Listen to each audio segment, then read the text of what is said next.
A widowed father paid nothing for a crumbling mountain lodge buried under 6 feet of snow, but what he found sealed beneath the frozen stone floor was worth more than $295 million. What began as a desperate man's last hope turned into a discovery so massive, so historically significant, it would shake governments, attract dangerous enemies, and force one grieving father to become the guardian of a secret that powerful people had killed to protect for over 80 years. Before we dive in, make sure to smash subscribe, because tomorrow we have an extra special story for you that will blow your mind. Let's get started. The morning frost still clung to the windows of the small apartment in Evergreen, Colorado, when Nathan Cole opened his eyes to the sound of his alarm. It was 4:45 in the morning, the same time he'd been waking up for the past 3 years. His body ached before his feet even touched the cold floor. He was 38 years old, but most mornings he felt closer to 60. The apartment was quiet except for the hum of the old refrigerator and the occasional creak of pipes that probably needed fixing. Nathan knew exactly which pipes they were. He knew because fixing things was what he did, what he'd always done. He worked the night shift as a maintenance worker at Mercy General Hospital, the kind of job that paid just enough to keep the lights on, but never enough to get ahead. He sat on the edge of the bed for a moment, staring at the empty space beside him. Eleanor's sighed. Even after 2 years, he still slept on his half, as if leaving room for her might somehow bring her back. The cancer had taken her slowly, cruelly, piece by piece over 14 months. He'd held her hand until the very end, promised her he'd take care of the kids, promised her everything would be okay. But everything wasn't okay. Not even close. Nathan shuffled to the bathroom, avoiding his reflection in the mirror. He didn't need to see the dark circles under his eyes or the grey creeping into his temples. He splashed water on his face, brushed his teeth, and pulled on the same work pants he'd worn yesterday. They were clean enough. Down the narrow hallway, he paused outside the kids' rooms. Lily's door was closed, as it always was now. She was 11, going on 30. Her mother's daughter in every way, stubborn, thoughtful, and since Elena's death, heartbreakingly quiet. She used to sing in the mornings, used to fill the apartment with noise and laughter. Now she moved through life like a ghost, doing her homework, eating her dinner, retreating to her room without a word. Marcus's door was cracked open. Nathan peeked inside to see the 8-year-old sprawled across his bed, one leg hanging off the side, mouth open, snoring softly. Of the two, Marcus was the one who wore his grief on the outside. He fought at school, talked back to teachers, came home with notes crumpled in his backpack that Nathan was too exhausted to address. The school counselor said Marcus was acting out because he didn't know how to process his emotions. Nathan understood. He didn't know how to process them either. He made his way to the kitchen, poured himself a cup of day-old coffee, and leaned against the counter. The bills were stacked on the table, electric, water, the final notice on the rent. He was 2 months behind. The landlord, a man named Gerald who wore suspenders and smelled like cigars, had already threatened eviction twice. Nathan had promised to catch up by the end of the month, but the end of the month was 3 days away, and he had exactly $412 in his checking account. He'd sold Elena's jewelry 6 months ago. Her wedding ring went first, then the pearl earrings her mother had given her, then the bracelet he'd bought for their 10th anniversary. Each sale felt like a betrayal, like he was erasing pieces of her. But the kids needed to eat. The heat needed to stay on, and Elena, wherever she was now, would have understood. The sun was just starting to rise when Nathan grabbed his keys and headed for the door.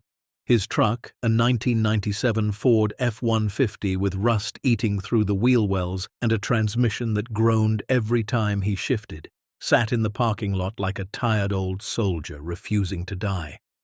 He climbed in, turned the key, and waited through 3 attempts before the engine finally coughed to life. He drove to work in silence, no radio, no music. He used to listen to the oldies station, the one Elena loved, but he couldn't do it anymore. Every song reminded him of her. Every memory felt like a knife. The hospital was quiet at this hour, that strange limbo between the night shift ending and the day shift beginning. Nathan clocked in, grabbed his cart, and started his rounds. A flickering light in the east wing, a clogged drain in the third-floor bathroom, a broken thermostat in the pediatric ward. He fixed them all without thinking, his hands moving automatically while his mind wandered somewhere far away. It was just after 7 in the morning when he finished his shift and headed home. The kids would be getting ready for school by now. Lily would make her own breakfast, she insisted on it, while Marcus would need 3 reminders to put on matching socks. But when Nathan walked through the door, he found something unexpected waiting for him on the kitchen table. A letter. It was crisp, official, with a return address from an attorney's office in Helena, Montana. Nathan picked it up, turning it over in his hands. He didn't know anyone in Montana. He didn't know anyone anywhere, really. His parents were gone. His brother had moved to California and stopped calling years ago, and what remained of his extended family was scattered across states he'd never visited. He tore open the envelope and unfolded the letter inside. Dear Mr. Cole, we regret to inform you of the passing of Bernard Raymond Cole on January the 14th of this year. As his sole remaining heir willing to accept, you have been named the beneficiary of his estate, which includes the property known as White Falls Summit, located in the Beartooth Mountains of Montana. Please contact our office at your earliest convenience to discuss the transfer of ownership and any associated obligations. Nathan read it twice, then a third time. Bernard Cole. The name stirred something distant in his memory.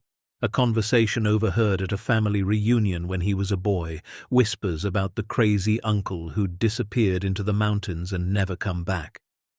His father had called Bernard the black sheep of the family, a man who'd cut ties with everyone and everything, a recluse who wanted nothing to do with the world.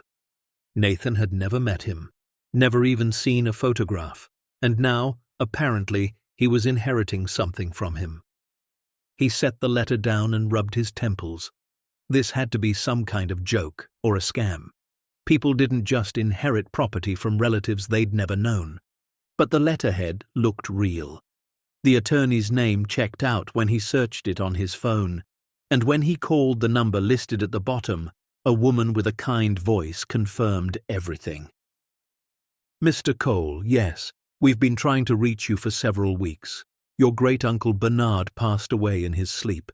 He had no children, no spouse, and most of his other relatives declined the inheritance due to the condition of the property and the outstanding tax obligations. Outstanding taxes? Nathan asked, his stomach sinking. Approximately $18,000 in back taxes are owed to the county. However, the property itself, a mountain lodge on 47 acres, is yours to claim if you're willing to accept those obligations. Nathan laughed, a hollow sound. $18,000. He couldn't even pay his rent. What's the property worth? He asked, not really expecting an answer. The woman paused. Frankly, Mr. Cole, the county assessor valued it at roughly $22,000. But given its remote location and state of disrepair, it's unlikely to sell for that amount. Most of the family viewed it as more of a burden than an asset. A burden, of course it was. Why me? Nathan asked. Why am I the one getting this? Because you're the last one who didn't say no. He hung up the phone and sat in silence for a long time. That night, after the kids were asleep, Nathan sat at the kitchen table with the letter spread out in front of him. He'd spent the day researching White Falls Summit, trying to find photographs or records or anything that might tell him what he was dealing with. There wasn't much. A few mentions in old hiking forums about a beautiful but abandoned lodge in the Beartooth Range. A single grainy photograph from the 1970s showing a stone structure nestled against snow-covered pines. It looked massive. It looked frozen. It looked like exactly the kind of thing a man with $400 in his bank account had no business inheriting. But something about it wouldn't let him go. Maybe it was the way the attorney had said sole remaining heir, like he was the last branch on a dying tree. Maybe it was the fact that this was the first thing that had happened to him in 2 years that wasn't a bill or a tragedy. Or maybe, deep down, he was just desperate enough to believe that the universe might finally be throwing him a bone. He pulled out a map and traced the route with his finger. Evergreen to Helena was about 14 hours by car. From there, the lodge was another 3 hours into the mountains, assuming the roads were even passable in winter. It was January. There would be snow. A lot of it. He thought about Lily, about Marcus, about pulling them out of school for a week to chase some pipe dream in the frozen wilderness. It was irresponsible. It was reckless. It was exactly the kind of thing Elena would have told him not to do. But Elena wasn't here anymore, and neither was their old life. The next morning, Nathan made a decision. "Pack your bags," he told the kids at breakfast. "We're going on a trip." Lily looked up from her cereal, her dark eyes narrowing. "A trip where?" "Montana. We inherited a house." Marcus's face lit up. "A house? Like a real house? With a yard?" "More like a lodge," Nathan said. "In the mountains. It's been empty for a long time, so don't get your hopes up. But I want to see it. I think we need to see it." Lily didn't say anything. She just nodded slowly and went back to her cereal. But Nathan caught something in her expression, something that might have been curiosity, or maybe just the faintest flicker of hope. They left the next day. The drive was long and quiet. Nathan's truck groaned through the miles, the heater barely keeping up with the dropping temperatures as they climbed higher into the mountains. Marcus played games on a borrowed tablet until the battery died, then spent the rest of the trip pressing his face against the window and asking, "Are we there yet?" every 30 minutes. Lily sat in the back seat with a book open in her lap, though Nathan never saw her turn a page. They stopped at a diner in Wyoming for lunch, a roadside place with creaky booths and coffee that tasted like it had been brewed during the Reagan administration. Nathan ordered pancakes for the kids and nothing for himself. He wasn't hungry. His stomach was too full of nerves and doubt. As they crossed into Montana, the landscape transformed. The flat highways gave way to winding mountain roads, the brown winter grass replaced by walls of pine trees heavy with snow. The sky turned a deep, bruised grey, and by late afternoon, fat flakes were drifting against the windshield. Nathan checked his phone. No signal. Hadn't been for the last hour. "Dad," Marcus said from the back seat, "where even is this place?" "Up there somewhere," Nathan replied, nodding toward the mountains that rose like frozen giants in the distance. The last town before the lodge was a place called Cedar Ridge, population 432 according to the sign.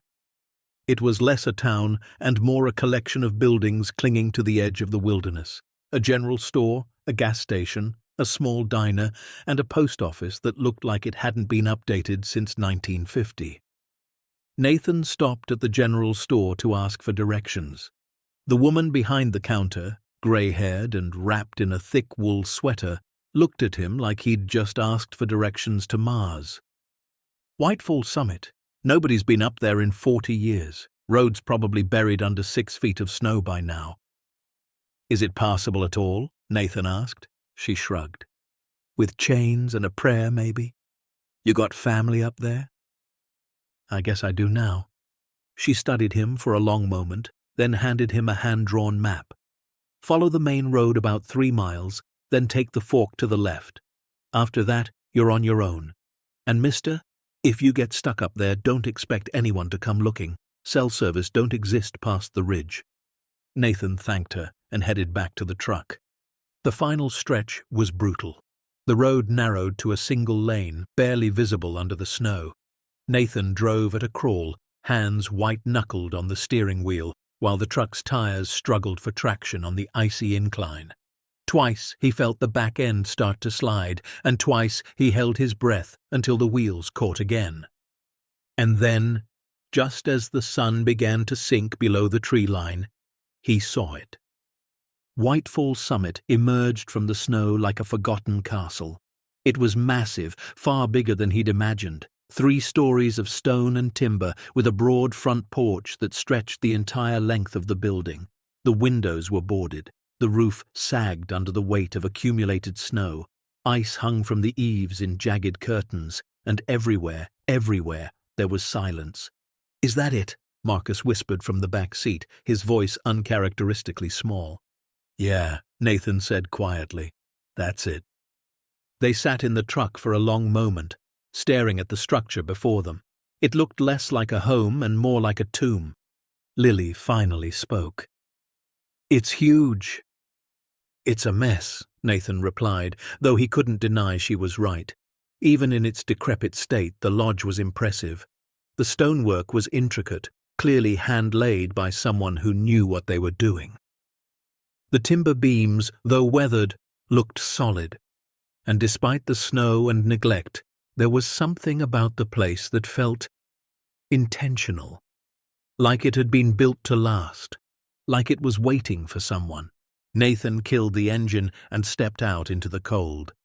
The air hit him like a wall, so sharp it hurt to breathe.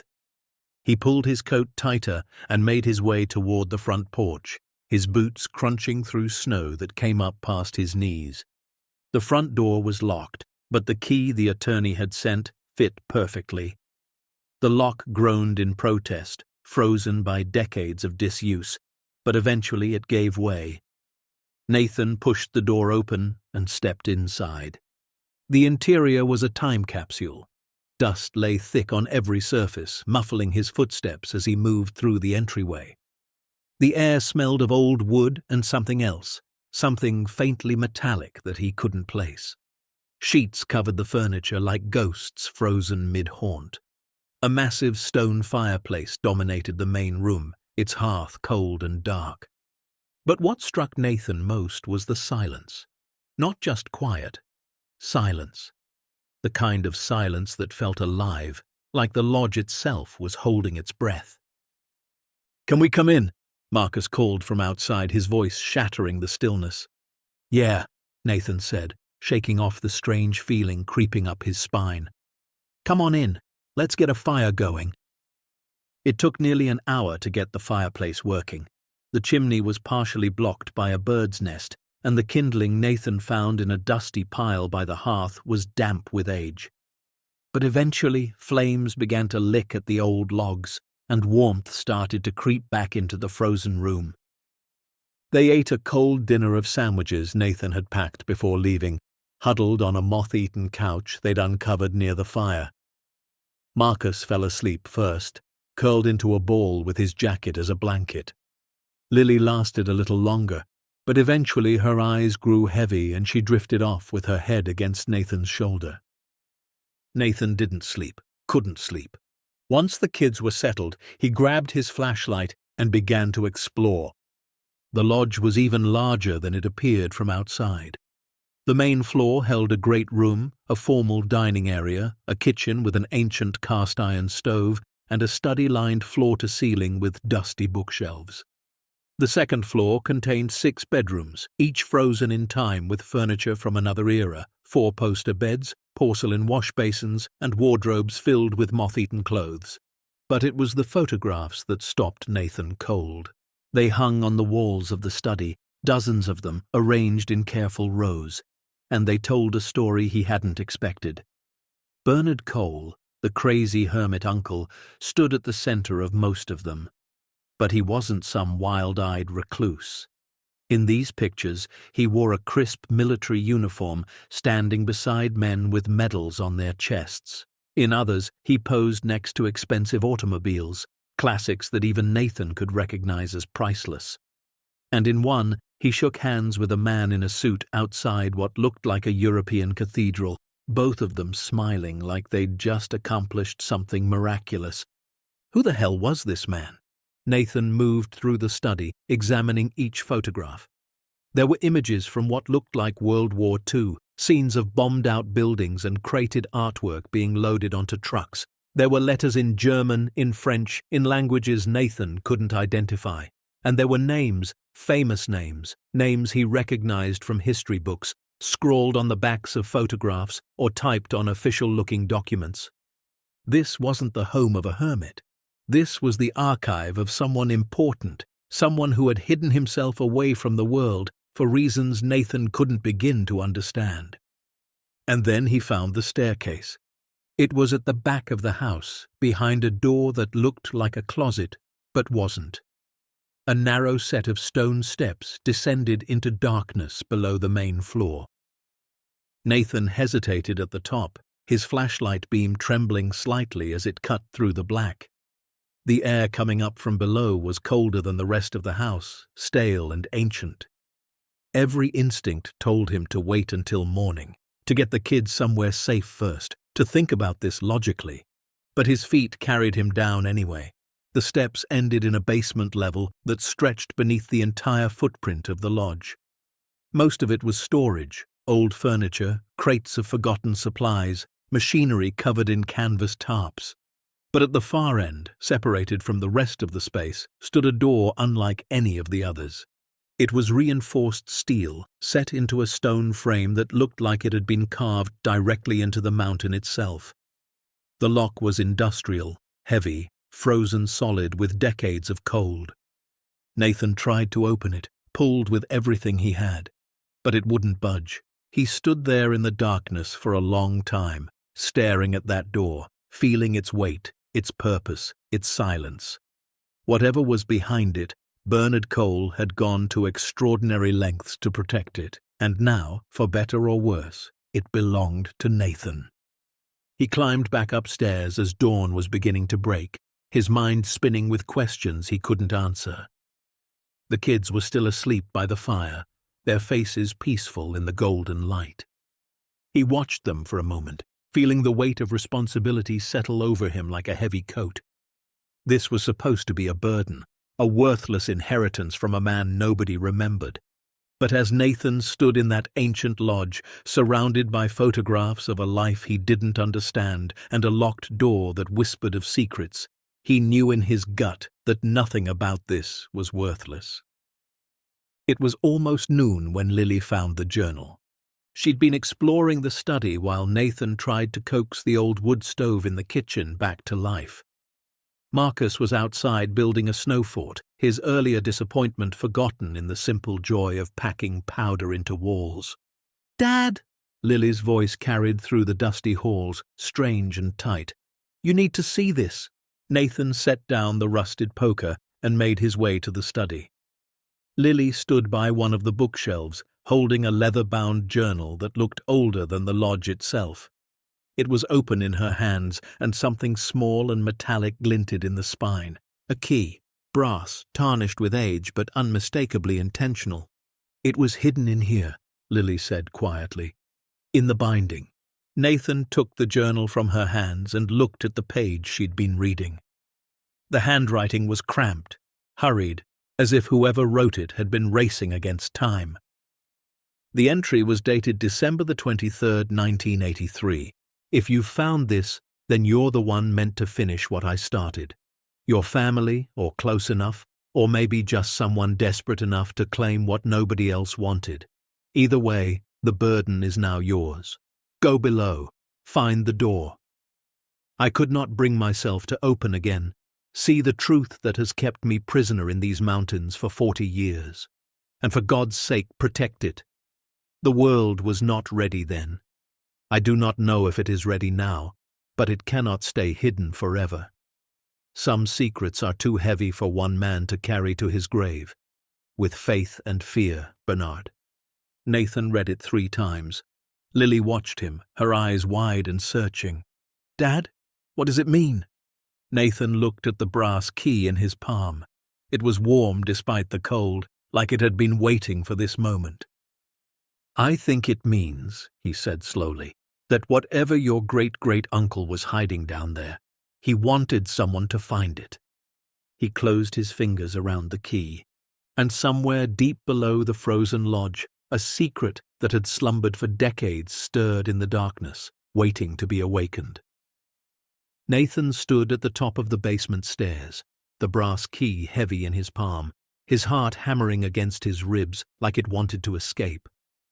The morning light filtered through the dusty windows of the lodge, casting long shadows across the wooden floors. Somewhere outside, Marcus was still playing in the snow, his laughter muffled by the thick stone walls. But inside, the silence pressed down like a physical weight. Lily stood beside him, her dark eyes fixed on the door at the bottom of the stairs. She hadn't said a word since they'd found the journal, but Nathan could feel the questions radiating off her like heat. "You should stay up here," he said quietly. "Watch your brother." Lily shook her head, that stubborn set to her jaw that reminded him so much of Eleanor it made his chest ache. "I'm coming with you." "Lily." "Mom would have gone," she said simply, "and you shouldn't be alone." Nathan wanted to argue, wanted to protect her from whatever waited below. But she was right. Elena would have gone. Elena would have already been halfway down those stairs, flashlight in one hand, determination in the other. And the truth was, he didn't want to face that door alone. "Okay," he said, "but stay behind me, and if I tell you to run, you run. No arguments." Lily nodded once, her face pale but resolute. They descended together. The stone steps were worn smooth by decades of footsteps, though Nathan couldn't imagine who had walked them. Bernard, certainly. But for 40 years, alone in this frozen tomb? The thought made his skin crawl. The basement was exactly as he'd left it the night before, storage crates, covered furniture, the smell of cold and neglect. But now, in the thin beam of his flashlight, it felt different, charged, like the air before a thunderstorm. The reinforced door waited at the far end, massive and silent. Nathan approached it slowly, his boots echoing in the empty space. Lily followed close behind, her own flashlight sweeping the shadows. Up close, the door was even more impressive than he'd remembered. The steel was thick, industrial grade, the kind of thing you'd see on a bank vault or a military bunker. The lock was frozen solid, ice crystals glittering in the flashlight beam. But the keyhole was clear, as if someone had kept it protected even as everything else fell to ruin. Nathan slid the brass key into the lock. For a moment, nothing happened. The mechanism was frozen, seized with age and cold. Nathan applied pressure, gentle at first, then harder, feeling the ancient metal resist his efforts. And then, with a sound like breaking ice, the lock turned. The door swung inward with a groan that seemed to come from the mountain itself, revealing a darkness so complete that their flashlights barely penetrated it. Cold air rushed out, colder even than the basement, carrying with it a scent Nathan couldn't identify. Something ancient, something preserved, something that had been waiting in silence for longer than he'd been alive. "Dad," Lily whispered, her voice barely audible. Nathan took a breath, squared his shoulders, and stepped through the door. The staircase beyond was carved directly into the rock, spiraling downward in a tight helix that made his flashlight beam dance across rough-hewn walls. The steps were steep, each one a careful descent into the unknown. Nathan counted as they went, 10 steps, 20, 30, losing track somewhere around 50 as the temperature continued to drop and the darkness grew thicker. And then the stairs ended. Nathan's flashlight swept across the space before him, and for a long moment his brain simply refused to process what his eyes were seeing. It was a cavern. No, not a cavern. A vault. A massive underground chamber that stretched at least 100 feet in every direction, its ceiling lost in shadow above them. The walls were natural stone, but the floor had been leveled and covered with smooth concrete. And on that floor, arranged with military precision, was a collection that belonged in a museum. Paintings, dozens of them, stacked against the walls in wooden frames, wrapped in protective cloth that had somehow survived the decades. Nathan moved toward the nearest one and carefully lifted the covering. The breath left his lungs. It was a portrait of a woman, rendered in oils so rich and vivid they seemed to glow in the flashlight beam. The brushwork was unmistakable, bold, expressive, alive with color and emotion. Nathan wasn't an art expert, but even he recognized the style. He'd seen it in textbooks, on postcards, in the one art history class he'd taken in community college before dropping out to work. This was a masterpiece. A genuine, authenticated, priceless masterpiece. "Dad," Lily breathed from somewhere behind him. "Look." He turned to follow her gaze and felt his knees go weak. The vault wasn't just full of paintings, it was full of everything. Along one wall, rows of gold bars were stacked like bricks, each one stamped with insignias and dates from the 1940s. Nathan counted at least 50 before giving up. Beside them sat crates, wooden crates with stenciled labels in German and French and Russian, some open to reveal their contents. Jeweled eggs that glittered with rubies and sapphires, ivory sculptures of religious figures, ancient manuscripts bound in cracked leather, silver candelabras tarnished with age but unmistakably valuable. Another section held wine bottles, hundreds of them, arranged on racks that stretched from floor to ceiling. The labels were yellowed and faded, but Nathan could make out enough to recognize names he'd only ever seen in movies, chateaux and vineyards from regions of France that had been famous for centuries. And everywhere, there were filing cabinets. Metal cabinets filled with papers, documents, photographs, letters. Nathan pulled open the nearest drawer and found himself staring at provenance records, detailed histories tracing each piece back through the decades, through the war, through the chaos that had scattered Europe's treasures across the globe.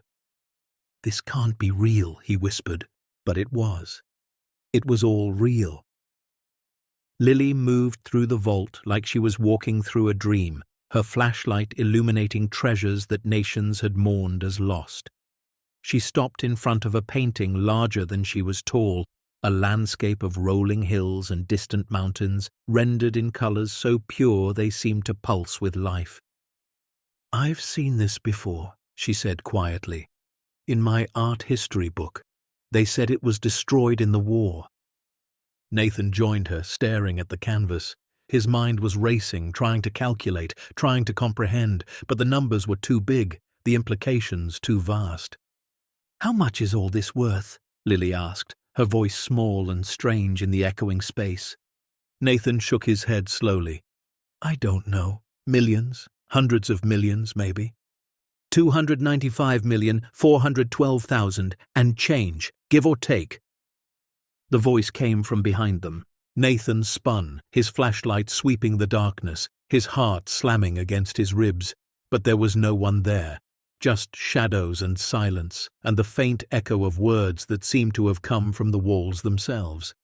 And then he saw the tape recorder. It sat on a small table near the entrance, ancient and mechanical, the kind of reel-to-reel device Nathan hadn't seen since his grandfather's house.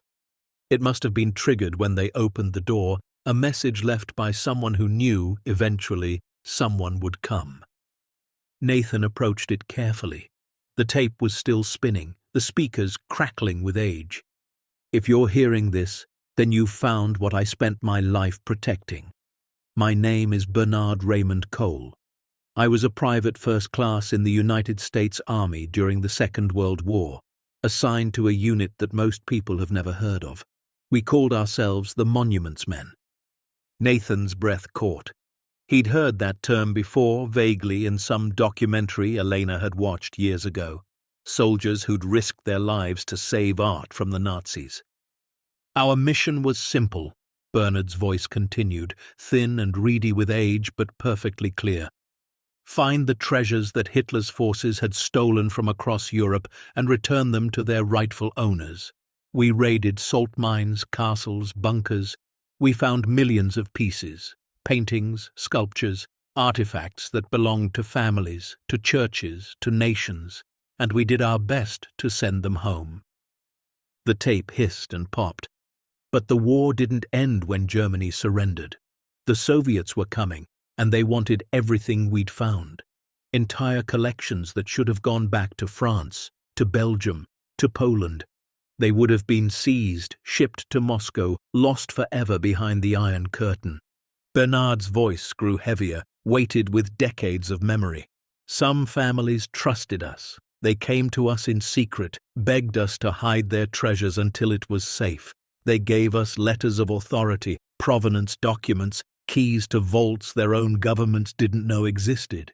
They trusted us because we were Americans, because we believed in doing the right thing.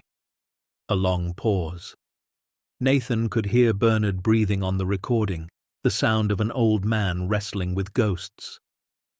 I was supposed to return everything after the Cold War ended. That was the plan. That was the promise. But by then, the families were dead. Their children had scattered. Governments had collapsed and reformed and collapsed again. The paperwork was lost, the claims were contested, and the bureaucrats, God, the bureaucrats, they would have buried everything in red tape for decades. Nothing would have gone back to the people who deserved it. It would have sat in warehouses, argued over by lawyers, forgotten. Another pause. So I hid it, all of it. I built this vault with my own hands, carved it into the mountain over 15 years. I spent every penny I had protecting these things, preserving them, keeping them safe from a world that would have destroyed them with good intentions. The tape crackled. I never spent a dime of it, never sold a single piece. I lived like a monk in that lodge above, eating beans and rice, patching the same clothes for decades, because it was never mine. It was theirs, the families, the descendants, the people who lost everything and never got it back. Nathan felt his throat tighten. But I'm old now, dying probably by the time you hear this, and I can't protect it anymore, so I'm trusting you, whoever you are. Whatever brought you here, I'm trusting you to do what I couldn't, find the families, return what was taken, make it right. The tape slowed. And God help you. Because there are people out there who know these things exist, people who've spent decades looking for them, people who won't care about right and wrong, about history and heritage. They'll only care about money, about power, about what they can take. Bernard's voice dropped to a whisper. Protect it, please, or destroy it. But don't let them win. The tape clicked off. Nathan stood in the silence, the weight of 40 years pressing down on him like the mountain itself. He looked at Lily, saw his own shock reflected in her eyes, saw the tears she was trying to hide. "Dad," she whispered, "what do we do?" He had no answer. He was a maintenance worker from Colorado. He fixed broken pipes and flickering lights. He couldn't even pay his rent. And now he was standing in a vault containing nearly $300 million in stolen art and treasures, with the voice of a dead man echoing in his ears, asking him to do the impossible. He thought about Eleanor, about what she would have said, what she would have done. She'd always been the brave one, the one who believed in doing right even when it was hard. Especially when it was hard. He took a deep breath. "First," he said slowly, "we don't tell anyone, not yet. Not until we figure out what we're dealing with." Lily nodded. "Second, we need supplies, food, water, fuel. We're going to be here for a while." "And third?" Lily asked. Nathan looked around the vault, at the treasures that represented the stolen grief of 1,000 families, at the legacy that had been hidden in darkness for 40 years. "Third," he said, "we start reading everything. Every document, every letter, every record. If we're going to do this right, we need to understand what we're protecting."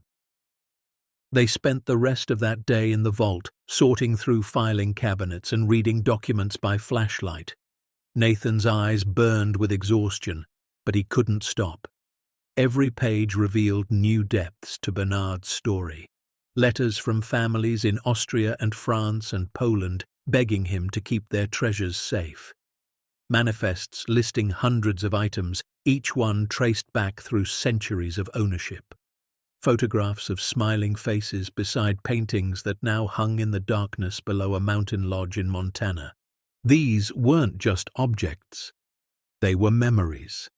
They were the last links between families torn apart by war and the heritage they'd lost. By evening, Marcus was hungry and cold and asking questions Nathan couldn't answer. They retreated to the main lodge, where Nathan built a fire and heated cans of soup over the flames. They ate in silence, the three of them huddled together, the weight of the secret pressing down like snow on a failing roof. That night, after the kids were asleep, Nathan sat alone in the study, staring at the photographs of Bernard Cole, the young soldier in uniform, the middle-aged man shaking hands with dignitaries, the old recluse who had sacrificed everything to protect treasures that weren't his to keep. What had it cost him, Nathan wondered? 40 years alone in these mountains, guarding a fortune he could never spend, waiting for someone who might never come. Had he ever regretted it? Had he ever been tempted to sell just one piece to escape his self-imposed exile? The journal suggested not. The tape suggested not. Bernard Cole had been a man of unshakable conviction, the kind of man Nathan had always admired but never imagined he could be. And now that man's burden had passed to him. The next morning, Nathan knew they needed supplies. The canned goods in the lodge were running low, and the generator needed fuel if they were going to keep the heat running. He loaded the kids into the truck and made the long drive back to Cedar Ridge. The town looked different in daylight, smaller, quieter, more suspicious. People stared as Nathan's battered Ford rolled down the main street, their eyes lingering just a second too long. He parked outside the general store and told the kids to stay in the truck. Inside, he grabbed what they needed: canned food, batteries, lamp oil, a few gallons of fuel in plastic containers.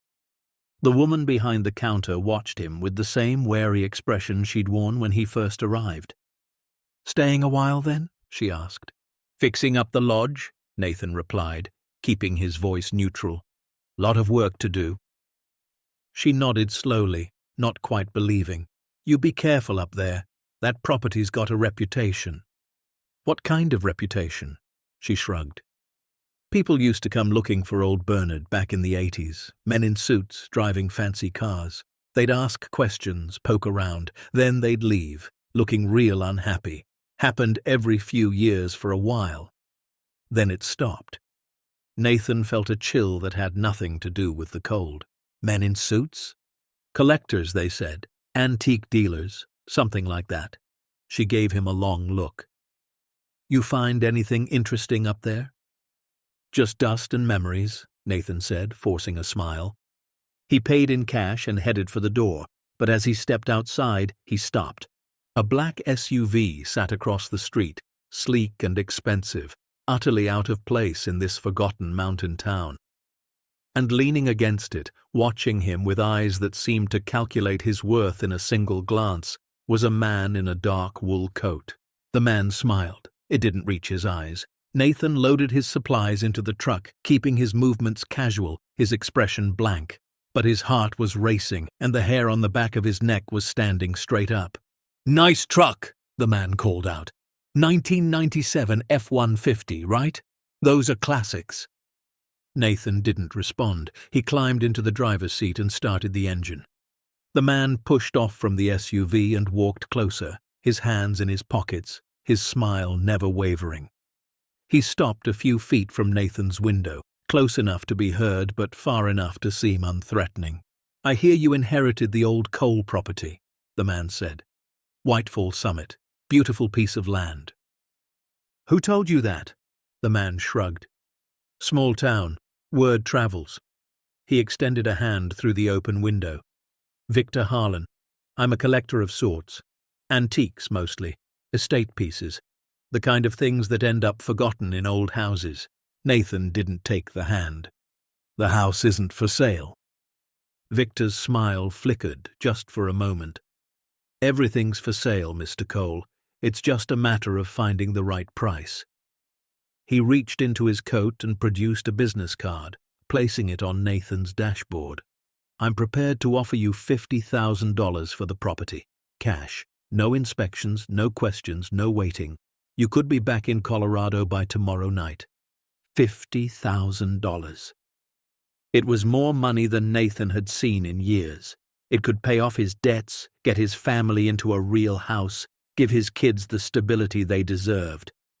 But he thought of the vault beneath the lodge, the paintings wrapped in cloth, the gold bars stamped with Nazi insignias, the voice of a dead man asking him to protect what could never be sold. "No," Nathan said. Victor's smile froze. "I'm sorry? The house isn't for sale. Not for 50,000, not for any price." The man studied him for a long moment, his eyes cold and calculating.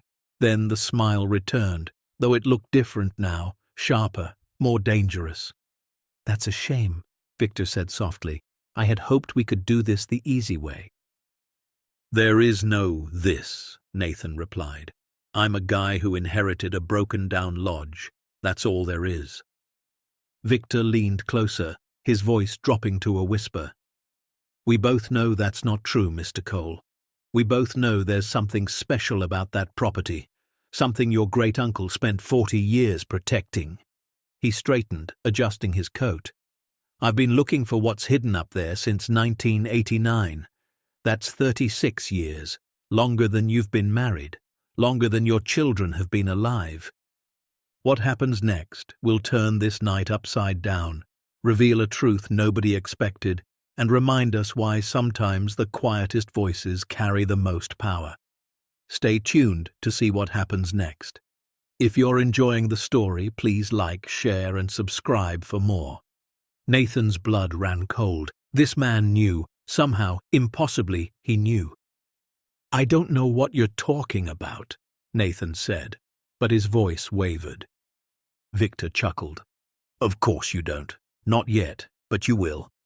He stepped back from the truck, spreading his hands in a gesture of mock surrender. "Take your time, Mr. Cole. Think it over. Look around that old lodge, and when you realize what you're sitting on, when you understand what you've inherited, call me, because I promise you, I'm the friendliest buyer you're going to meet." He turned and walked back to the SUV, climbing in without another glance. The engine purred to life, and the vehicle pulled away, disappearing around the corner of the general store.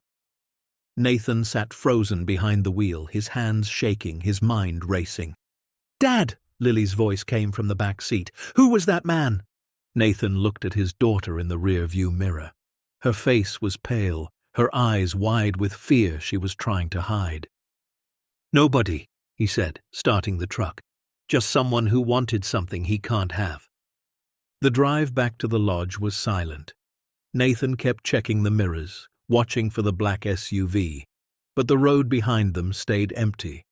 By the time they reached Whitefall Summit, the sun was beginning to set, painting the snow-covered peaks in shades of gold and crimson. He unloaded the supplies with mechanical efficiency, his mind elsewhere. Victor Harlan. The name meant nothing to him, but the threat behind it was unmistakable. This wasn't some casual collector making a lowball offer. This was a man who had been hunting Bernard's secret for 36 years, longer than Nathan had been married, just as he'd said, longer than Lily and Marcus had existed. What kind of person dedicated their life to finding something like this, and what would they do to get it? That night, after the kids were asleep, Nathan sat by the fire with the journal open in his lap. He turned to an entry dated November the 7th, 1982. They came again today. 3 men in a black car, asking questions in the village. I watched them from the ridge. They know something is here. They just don't know what or where. The vault is safe. The mountain keeps its secrets. But I am getting old and my strength is failing. One day they will find a way in. One day I will not be here to stop them. I pray that whoever comes after me is stronger than I was. Braver. Smarter. Because they will need to be. Nathan closed the journal and stared into the flames. He wasn't stronger. He wasn't braver or smarter. He was just a tired man with 2 kids and no idea what he was doing. But he was here, and that had to count for something. Around midnight, Nathan heard it. A sound that didn't belong, the crunch of footsteps in the snow outside the lodge. He was on his feet instantly, reaching for the flashlight he'd left by the door. The sound came again, closer now, moving around the side of the building toward the back. Nathan grabbed his coat and slipped out the front door, keeping low, keeping quiet. The night was bitterly cold, the stars sharp and bright overhead. He followed the footprints in the snow, fresh tracks that led around the corner of the lodge toward the basement entrance. Someone was testing the doors. Nathan pressed himself against the stone wall and peered around the corner. A figure stood at the basement entrance. Dark clothes, dark hat, no visible face. They were examining the lock, running gloved fingers across the frozen metal. Nathan held his breath. For a long moment, the figure stood motionless. Then, as if sensing they were being watched, they turned and looked directly at the corner where Nathan was hiding. He ducked back, heart pounding. When he looked again, the figure was gone. The footprints led away from the lodge, down the slope toward the tree line, and vanished into the darkness of the forest.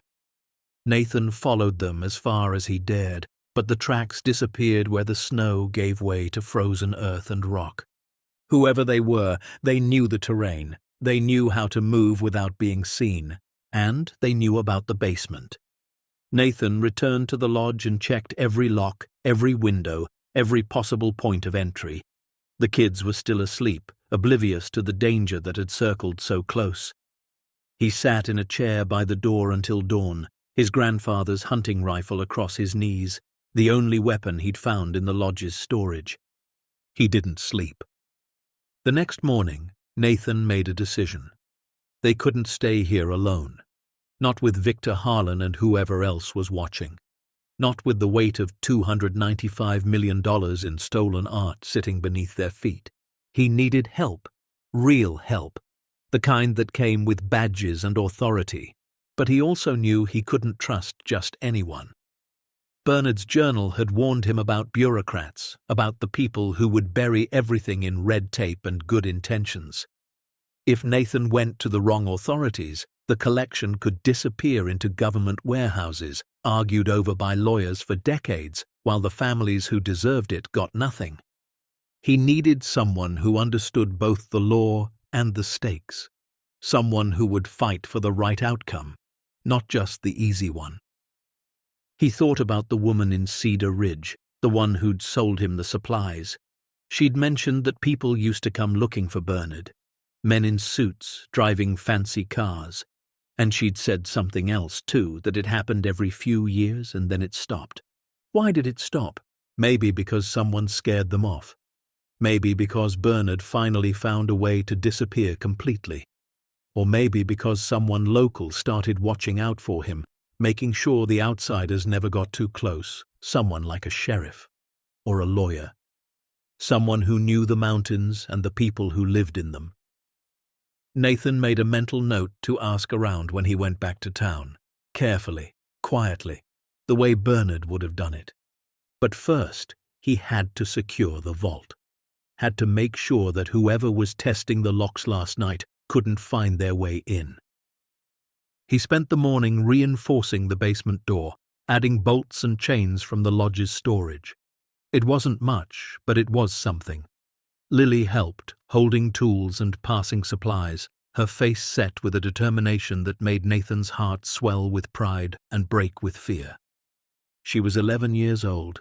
She should be worried about homework and friends and whatever kids her age worried about, not locked doors and men in black SUVs and the weight of history pressing down from all sides. "Dad?" she asked as they finished the last bolt. "Yeah? Are we going to be okay?"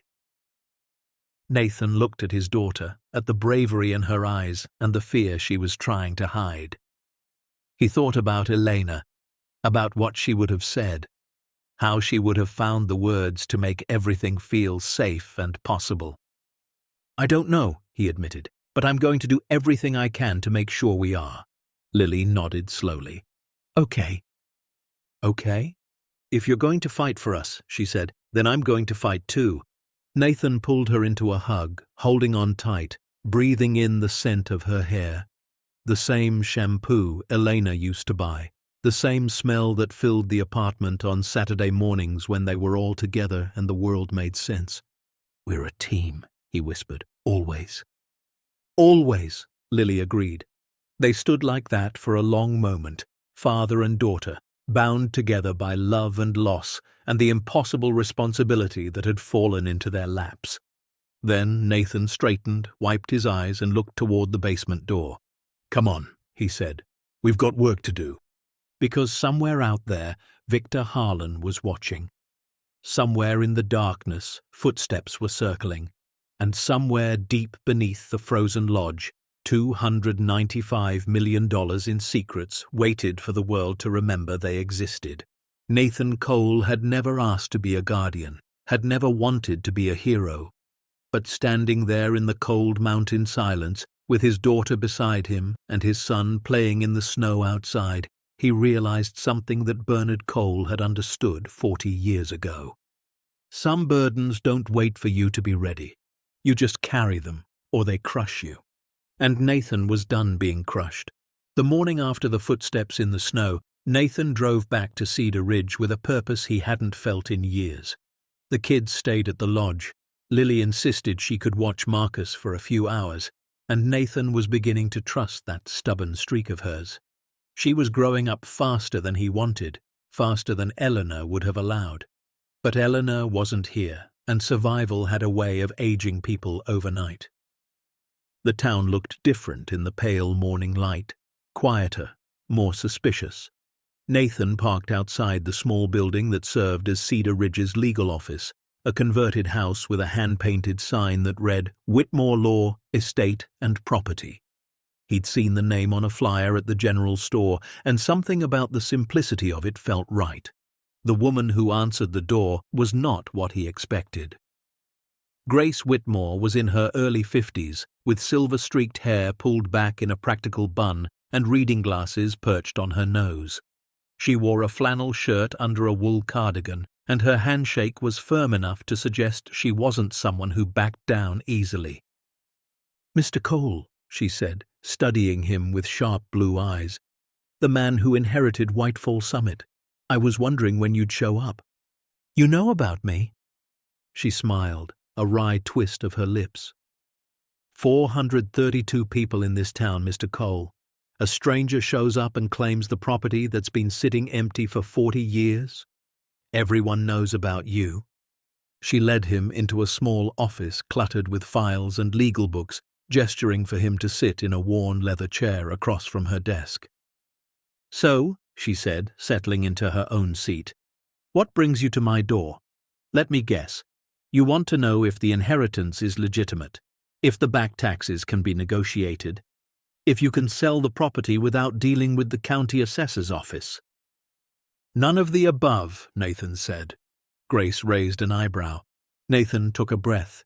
He'd rehearsed this moment a dozen times on the drive down, trying to find the right words, but there were no right words for what he was about to say. "I found something," he said quietly. "In the lodge. Something my great-uncle was hiding." "Hiding?" Grace's expression shifted, curiosity replacing skepticism. "What kind of something?" Nathan reached into his jacket and pulled out a manila envelope. Inside were photographs he'd taken with his phone the day before. Images of the vault, the paintings, the gold bars, the crates of artifacts. He spread them across her desk without a word.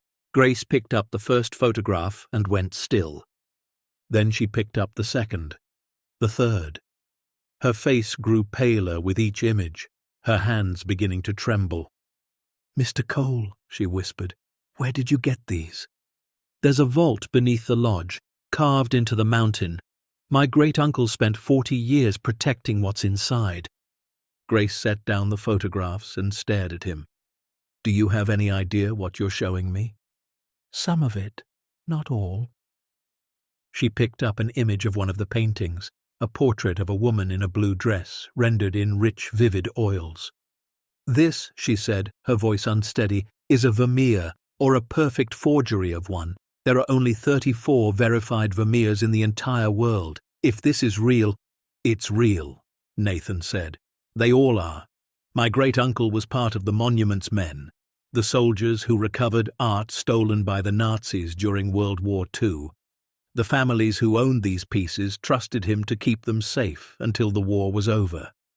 But the Cold War came, and governments collapsed, and the families died, and the bureaucracy made it impossible to return anything. Grace sat back in her chair, looking like someone who'd just been told the earth was flat. "So he hid it," she said slowly, "all of it, for 40 years. He left a recording. He said the world wasn't ready. He said the wrong people would have taken it, buried it in warehouses, let lawyers fight over it, while the real owners got nothing." "And now you have it." Nathan nodded. "And now I have it, and I don't know what to do." Grace was quiet for a long moment, staring at the photographs spread across her desk. When she finally spoke, her voice was different, harder, more focused. "This isn't just valuable, Mr. Cole. This is historically significant. Some of these pieces have been missing since 1945. Governments have mourned them as lost. Museums have empty frames where they used to hang. If what you're telling me is true, you're sitting on one of the most important art discoveries of the century." "That's what I was afraid of." "You should be afraid," Grace said sharply, "because once word gets out, and it will get out, you'll have governments coming for this.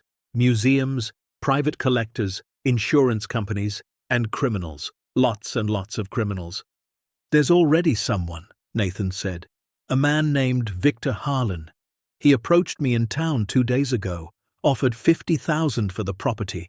When I said no, he made it clear he wasn't going to stop." Grace's expression darkened. "Victor Harlan. I know that name. Or at least, I know the type. These aren't collectors, Mr. Cole. They're thieves in tailored suits. They work for consortiums, groups of wealthy buyers who don't care about provenance or history. They just want to own beautiful things, regardless of who they belong to." He said he's been looking for this for 36 years. "Then he's not going to give up just because you asked nicely." Nathan leaned forward. "That's why I'm here. I need help. Legal help. Someone who understands what we're dealing with and can help me do this the right way." Grace studied him for a long moment. "The right way? And what exactly is the right way, Mr. Cole?" "Return it," Nathan said simply. "Find the families. Give them back what was taken. That's what my great-uncle wanted. That's what those people deserve." Grace's eyes softened, just slightly. "You know that could take years, decades even. Some of those families may not exist anymore. Some of those claims may be contested. You'll be fighting legal battles until you're old and grey." "I'm already going grey," Nathan said. "And my wife died 2 years ago.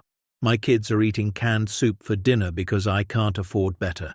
I've got nothing left to lose except them." He paused. "But my great-uncle spent 40 years protecting something he believed in. The least I can do is finish what he started." Grace was quiet for a long time. Then she reached across the desk and gathered the photographs into a neat pile. "I'll help you," she said, "but you need to understand what you're getting into. Once we start this process, there's no going back. You'll have federal agents crawling over that lodge. You'll have reporters camped at the end of your driveway. And Victor Harlan, and whoever he works for, they're going to get desperate." "Let them," Nathan said. Grace smiled, a genuine smile this time. "You remind me of Bernard. I met him once, you know, years ago, before he stopped coming to town entirely. He had that same stubborn look in his eyes, that same refusal to back down." "Did you know what he was hiding?" "No, but I knew he was hiding something. A man doesn't live alone in the mountains for 40 years without a reason." She stood, extending her hand. "Welcome to the fight, Mr. Cole. I hope you're ready for what comes next." The drive back to the lodge felt longer than before.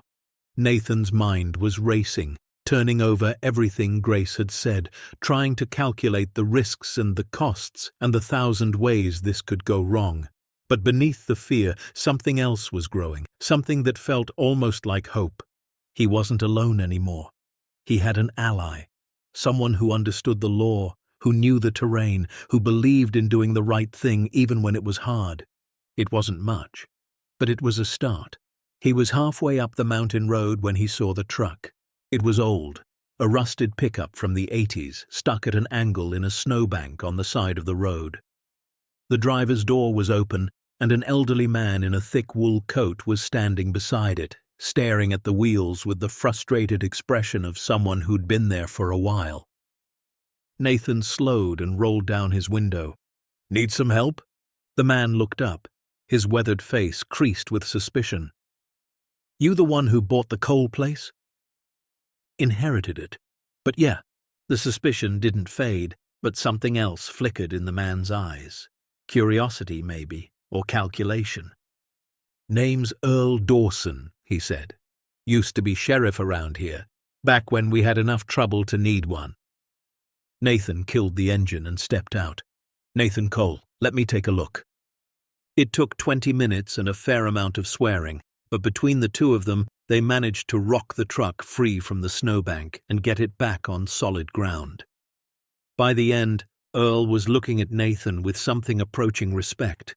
"You know your way around an engine," Earl said, brushing snow from his coat. "I work maintenance at a hospital back in Colorado, spent most of my life fixing things." Earl nodded slowly. "Good skill to have, especially up here." He paused, his eyes narrowing. "Heard you had a visitor the other day, fellow in a black SUV, fancy coat, looked like he smelled money." Nathan tensed. Word travels fast. "It's a small town, and that kind of fellow, we've seen his type before. Back when Bernard was still alive, they used to come sniffing around every few years, asking questions, making offers. Bernard always sent them packing. You knew my great-uncle?" "Knew of him. Helped him out a few times when his generator broke or he needed supplies hauled up the mountain. He wasn't much for talking, but he was a good man. You could see it in his eyes." Earl fixed Nathan with a long, steady look. "Same eyes you got." Nathan didn't know what to say to that. "Listen," Earl said, lowering his voice. "I don't know what Bernard was protecting up there. Never asked, never wanted to know.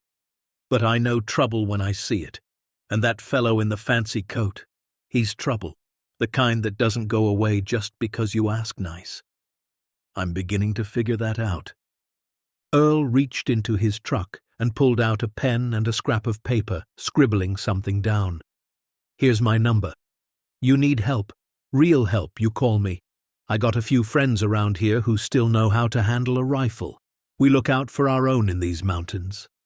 Nathan took the paper, something loosening in his chest that he hadn't realized was tight. "Thank you," he said. Earl nodded once. "Don't thank me yet. From the look of things, you're going to need all the friends you can get." The next few days passed in a blur of preparation. Nathan reinforced every lock in the lodge, installed motion sensor lights he'd bought at the hardware store, and moved the kids' sleeping area to an interior room with no windows. He kept Earl's number in his pocket and Grace's advice in his head and the hunting rifle within arm's reach at all times. But the threats didn't stop. They evolved. On the third day, Nathan found a note taped to the lodge's front door. It was printed on plain white paper, the message simple and direct. "Last offer, $5 million, unrestricted access, no questions asked. Call the number below or face the consequences." Nathan crumpled the note and threw it in the fire. On the fourth day, he found the tires on his truck slashed. On the fifth day, Marcus woke up with a fever. The boy's forehead was burning, his eyes glassy and unfocused. Lily hovered nearby, her face pale with worry. "He needs medicine," she said. "Real medicine, not the stuff we brought." Nathan knew she was right. The first aid kit in the lodge was woefully inadequate. Bandages and aspirin and not much else. Marcus needed something stronger, something that would bring the fever down before it got dangerous. "I'll drive to town," Nathan said. "There's a pharmacy in Cedar Ridge. I'll be back in 2 hours." Lily's jaw tightened. "I don't want to stay here alone." "You won't be alone. You'll have each other." Nathan knelt beside her, taking her hands in his. "I need you to be brave, Lily. I need you to watch your brother. Can you do that for me?" She stared at him for a long moment, fear and determination warring in her eyes. Then she nodded. "If anyone comes," Nathan said, "anyone at all, you hide. The closet in the back bedroom, the one with the false panel we found. You take Marcus and you hide, and you don't come out until you hear my voice. Understand?" "I understand." Nathan kissed her forehead, then Marcus's burning cheek, and headed for the door. The drive down the mountain had never felt longer. He was gone for nearly 3 hours. The roads were bad, the pharmacy was crowded, and the pharmacist insisted on calling to verify that Nathan wasn't some drug seeker trying to score painkillers. By the time he got back to the lodge, the sun was setting and his nerves were frayed to the breaking point. The front door was open. Nathan's heart stopped. He grabbed the rifle from the truck and ran inside, his boots pounding on the wooden floors, his voice cracking as he called out, "Lily! Marcus!" The great room was a wreck, furniture overturned, drawers pulled open, books scattered across the floor. Someone had searched the place, quickly, violently, without any attempt at subtlety. "Lily!" A sound from the back of the lodge, a closet door creaking open. Nathan ran. He found them in the bedroom, exactly where he'd told them to hide. Lily was crouched in the closet with Marcus in her arms, both of them trembling, both of them alive. Nathan dropped to his knees and pulled them close, the rifle clattering to the floor. "Are you okay? Are you hurt?" "We're okay," Lily whispered, her voice shaking. "They didn't find us. They looked everywhere, but they didn't find the panel." "Who? Who was here?" "2 men. I saw them through the crack in the door. They wore masks. They kept asking each other where it was." The vault. They were looking for the vault. Nathan's blood ran cold. The entrance was hidden. He'd reconcealed it after their first visit, covered it with a rug and a heavy bookshelf. But if they kept looking, if they came back with more time... "They left something," Lily said quietly. "In the kitchen." Nathan didn't want to look, but he had to. The kitchen table, the sturdy oak table where they'd eaten breakfast that morning, had been carved. Deep gouges in the wood, letters scraped with a knife. "Last chance." Nathan stared at the message for a long time, feeling something shift inside him. The fear was still there, God, it was there. But beneath it, something else was growing, something hotter, something harder.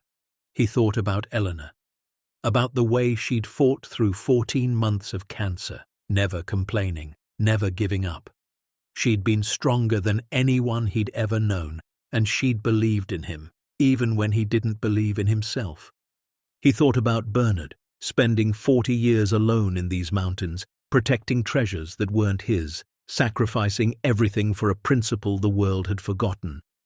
He thought about his children, huddled in a closet, learning to be afraid in a way no child should ever have to learn.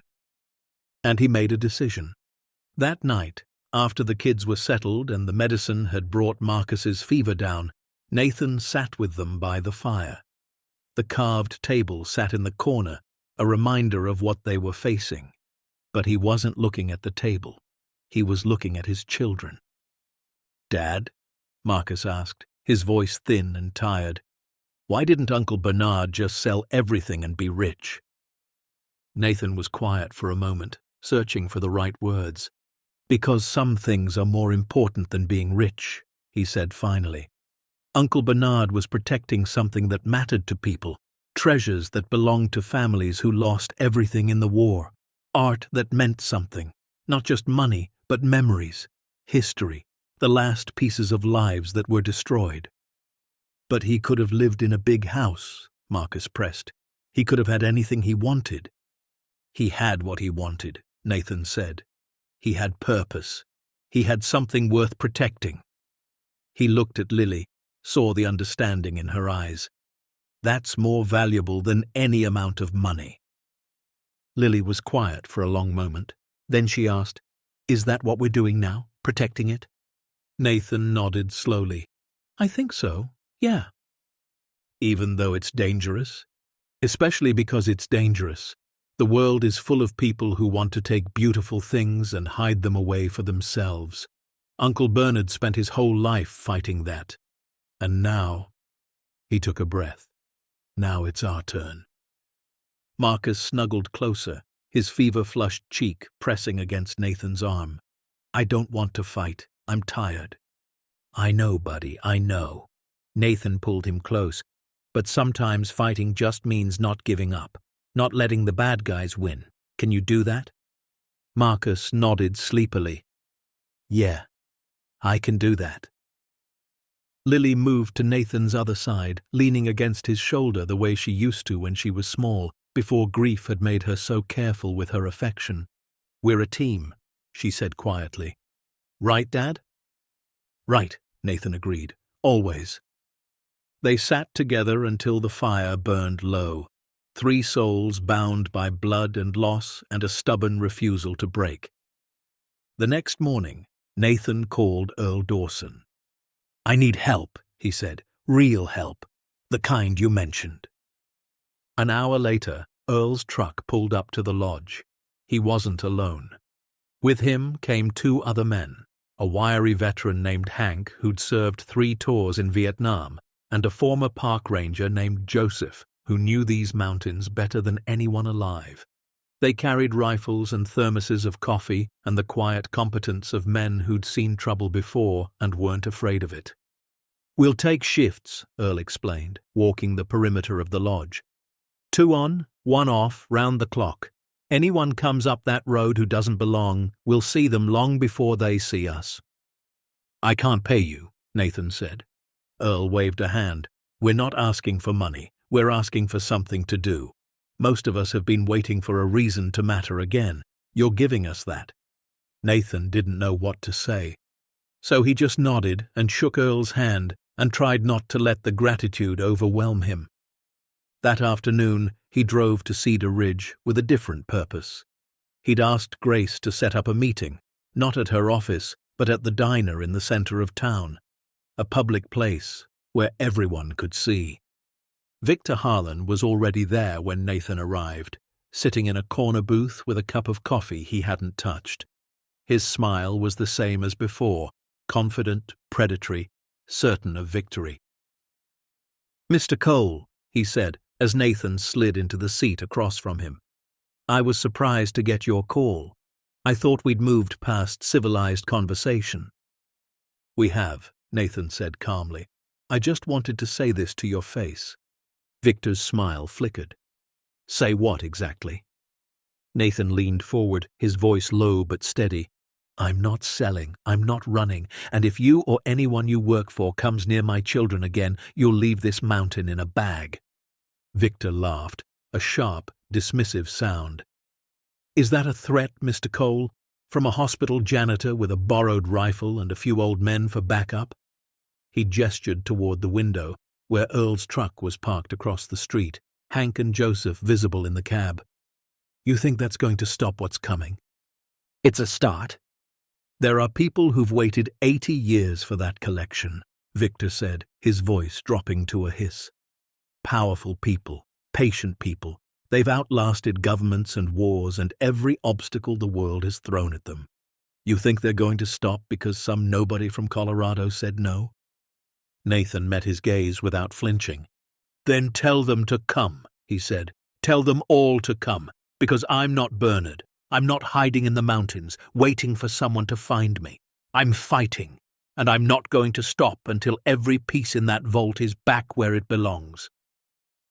Victor stared at him for a long moment, something shifting behind his eyes. Uncertainty, maybe, or the first flicker of fear. You're making a mistake, he said quietly. Maybe, Nathan replied. But it's my mistake to make. He stood, dropped a 20 on the table, and walked out of the diner without looking back. Outside, Earl was waiting by the truck, rifle resting casually against his shoulder. How'd it go? He asked. About how I expected, Nathan said. They're not going to stop. Didn't think they would. Earl spat in the snow. So what's the plan? Nathan looked at the mountains rising in the distance, at the lodge hidden somewhere among the peaks, at the vault buried beneath 40 years of secrets and silence. "The plan," he said slowly, "is to stop hiding."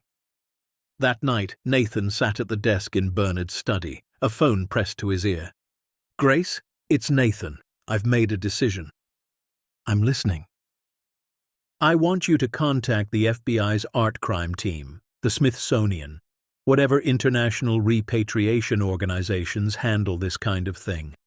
I want you to tell them what we found."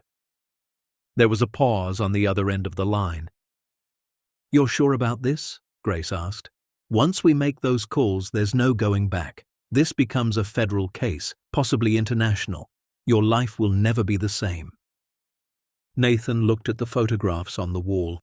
Bernard in uniform, Bernard shaking hands with dignitaries, Bernard standing alone in front of the lodge he'd called home for 4 decades.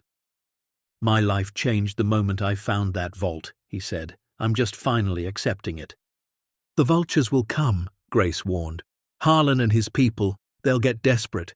They'll try everything they can to get to that collection before the authorities do." "Let them try," Nathan said. "I've got good people watching my back, and more importantly, I've got something they don't." "What's that?" Nathan smiled, a tired but genuine smile. "I've got nothing left to lose, and that makes me the most dangerous man on this mountain." He hung up the phone and sat in the silence for a long moment, feeling the weight of the decision settle over him like the first snow of winter. Tomorrow, everything would change. The secret that Bernard Cole had guarded for 40 years would finally see the light of day. And Nathan Cole, the widowed father who'd come to Montana looking for a reason to keep going, would become the guardian of something far greater than himself. He walked to the window and looked out at the stars, bright and cold above the frozen peaks. "I hope I'm doing this right," he whispered to no one, to everyone, to Elena and Bernard and all the families who'd lost everything and never gotten it back. Somewhere in the darkness, the wind whispered through the pines like an answer, or maybe like a prayer. The call went out on a Tuesday morning. By Thursday afternoon, the first black SUV with government plates was winding its way up the mountain road to Whitefall Summit. But this time, Nathan wasn't afraid of who might be inside. He stood on the front porch of the lodge, Lily and Marcus beside him, watching the convoy approach. 3 vehicles in total, moving slowly through the snow, their tires crunching against the frozen gravel. Behind them, Earl Dawson's truck brought up the rear like a shepherd guarding his flock. The first SUV stopped, and a woman stepped out. She was in her 40s with sharp features and a no-nonsense expression, wearing a dark blazer over a practical sweater. A badge hung from a lanyard around her neck. Federal Bureau of Investigation, Art Crime Team. "Mr. Cole," she called out, her breath fogging in the cold air. "I'm Special Agent Diana Reyes. We spoke on the phone." Nathan descended the porch steps, his hand extended. "Thank you for coming." Agent Reyes shook his hand firmly, her eyes already scanning the lodge, the tree line, the mountain peaks rising behind them. "Thank you for calling. When your attorney described what you'd found, I thought she was exaggerating." She paused, a hint of wonder creeping into her professional tone. "Was she?" "No," Nathan said simply. "She wasn't." The next few hours were a blur of activity. Agent Reyes had brought a team of specialists, art historians, forensic accountants, documentation experts, all of them moving through the lodge with the quiet efficiency of people who understood the magnitude of what they were dealing with. Nathan led them to the basement, to the hidden door, down the spiraling stone steps into the vault. He watched their faces as they emerged into that vast underground chamber, saw the same shock and wonder he'd felt the first time he'd stood among the paintings and gold and forgotten treasures. "My God," one of the historians whispered, her voice echoing in the silence. This is everything." Agent Reyes moved through the vault slowly, methodically, her flashlight beam sweeping across canvases and crates. She stopped in front of a painting Nathan had studied for hours, a landscape of rolling hills beneath a stormy sky, the brushwork bold and unmistakable. "This is a Turner," she said quietly. "It was reported stolen from a private collection in London in 1942. The family filed claims for decades. They finally gave up in 1987. She turned to Nathan. "They have grandchildren now, great-grandchildren. They never stopped hoping." Nathan's throat tightened. "Then let's give it back to them." The days that followed were unlike anything Nathan had ever experienced. The lodge was designated a protected site, with federal agents posted at every entrance. Specialists flew in from Washington, from New York, from Paris and Vienna and Berlin.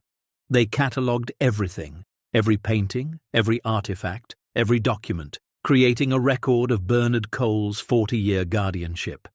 Nathan answered questions until his voice went hoarse. He told the story of the inheritance, the letter from the attorney, the first night in the lodge, the discovery of the journal and the brass key. He played Bernard's tape recording for a room full of agents and historians, watching their faces change as the old man's voice filled the air. "He was a hero," Agent Reyes said afterward, her voice thick with emotion. "What he did, what he sacrificed, the world will never fully understand." "He didn't want to be a hero," Nathan replied. "He just wanted to do what was right." Word leaked, as word always does. Within a week, news crews had set up camp at the base of the mountain, their satellite dishes pointing toward the sky like mechanical flowers straining for sunlight. Helicopters circled overhead. Reporters called Grace Whitmore's office every hour, demanding interviews, demanding access, demanding the story. Nathan avoided them as long as he could. He wasn't interested in fame, wasn't looking for his 15 minutes. But eventually, Agent Reyes convinced him that a single, controlled statement might quiet the chaos. He stood in front of the lodge on a cold January morning, cameras flashing, microphones thrust toward his face. Lily and Marcus waited inside, watching through the window. "My name is Nathan Cole," he said, his voice steady despite the trembling in his hands. 2 weeks ago, I inherited this property from a great-uncle I never knew.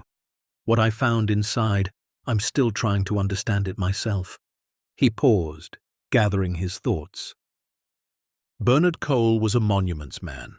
During World War II, he helped recover art stolen by the Nazis. But when the war ended and the Cold War began, some families trusted him to protect their treasures until it was safe to return them. He kept that promise for 40 years, alone in these mountains, living like a hermit while guarding a fortune he never touched. The cameras clicked and whirred. "I'm not a hero," Nathan continued. "I'm a maintenance worker from Colorado, a widowed father of 2. I came here because I had nowhere else to go. But what I found, it doesn't belong to me. It never did. It belongs to the families who lost everything and to history. My only job now is to make sure it gets back where it belongs." He stepped away from the microphones, ignoring the shouted questions, and walked back inside. Lily was waiting at the door. "You did good, Dad," she said quietly. Nathan pulled her into a hug, breathing in the scent of her hair, feeling the solid reality of her in his arms.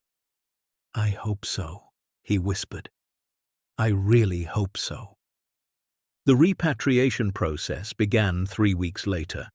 It was slow, painstaking work, tracing provenance, verifying claims, navigating the legal complexities of returning treasures that had been lost for nearly 80 years. Some families were easy to find. Their descendants had been filing claims for generations, maintaining hope even when hope seemed foolish. Others had to be tracked down through genealogical records, through archives in countries that no longer existed, through the fading memories of elderly survivors. Nathan was present for the first reunion. Her name was Maria Hoffman, and she was 87 years old. She had flown from Vienna with her daughter and granddaughter, 3 generations of a family that had never stopped believing. She walked slowly, supported by a cane, her eyes clouded with age but sharp with anticipation.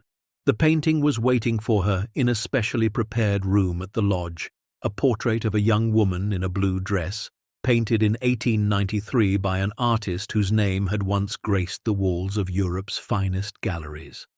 The young woman in the portrait had Maria's eyes, her grandmother's eyes. Maria approached the painting slowly, her breath catching in her throat. Her daughter held her arm. Her granddaughter dabbed at tears.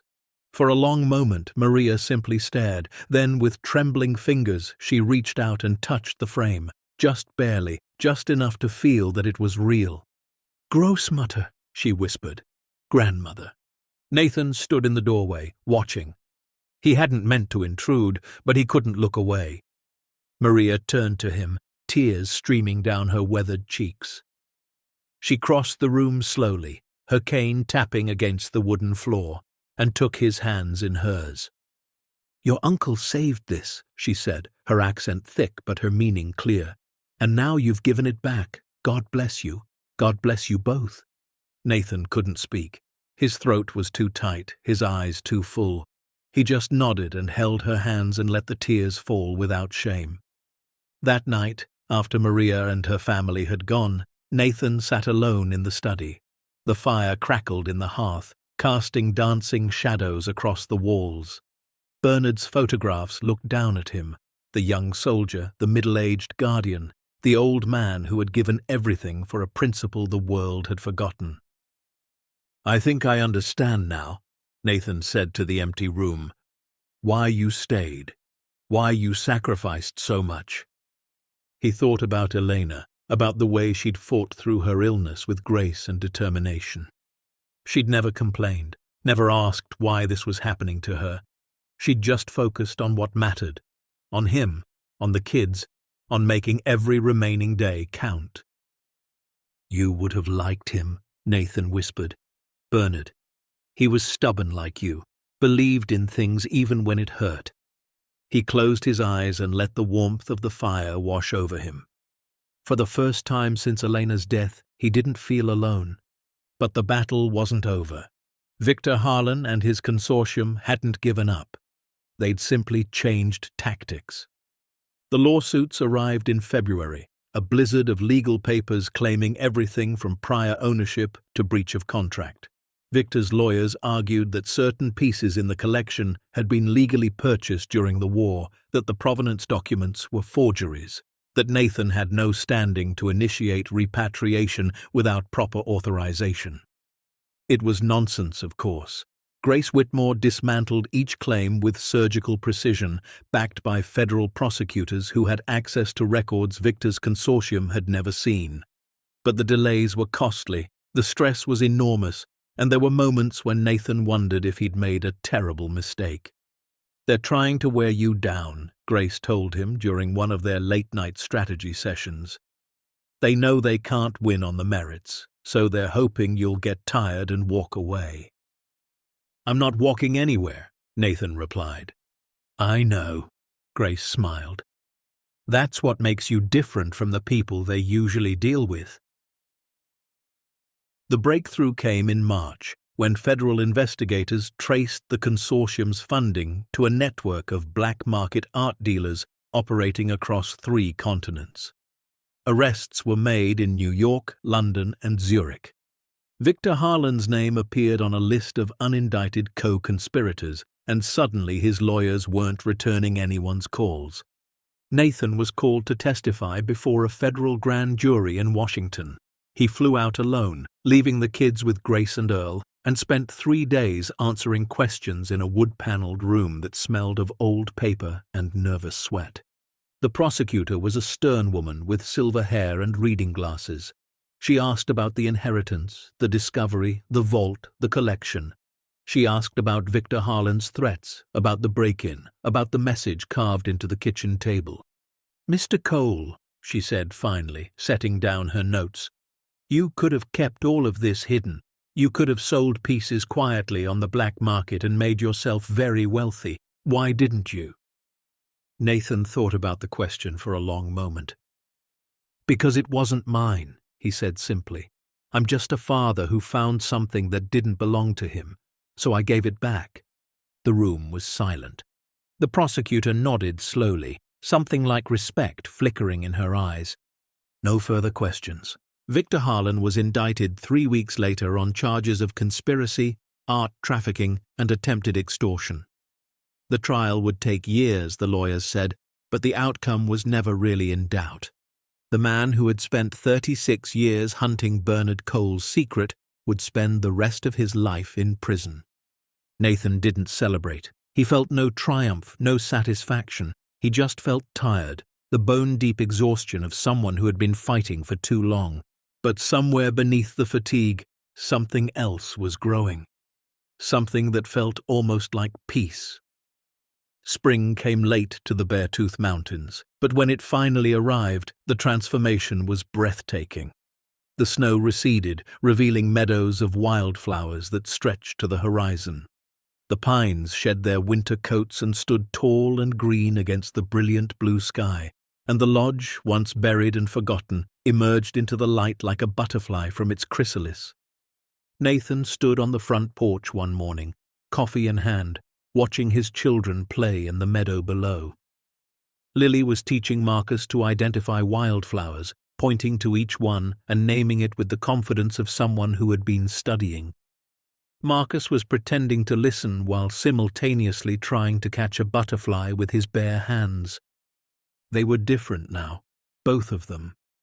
The months since the discovery had changed them in ways Nathan was only beginning to understand. Lily had thrown herself into the repatriation process with fierce dedication. She'd spent hours in the vault, cataloguing pieces, reading provenance documents, learning the stories behind each treasure. She'd started corresponding with descendants, writing letters, sending emails, building connections with families scattered across the globe. Her teachers back in Colorado had sent work for her to complete remotely, but she'd far exceeded their expectations, turning in research papers that would have impressed college professors. "I want to do this," she'd told Nathan one night. "When I grow up, I want to help people find what they've lost."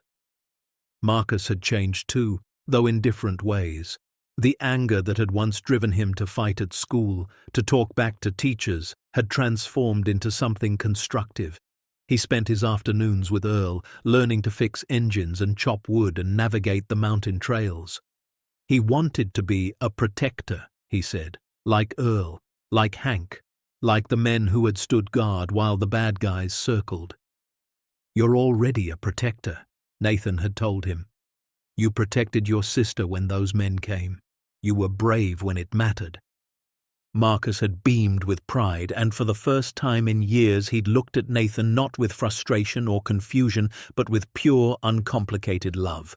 The finder's fee arrived in June. Nathan had known it was coming.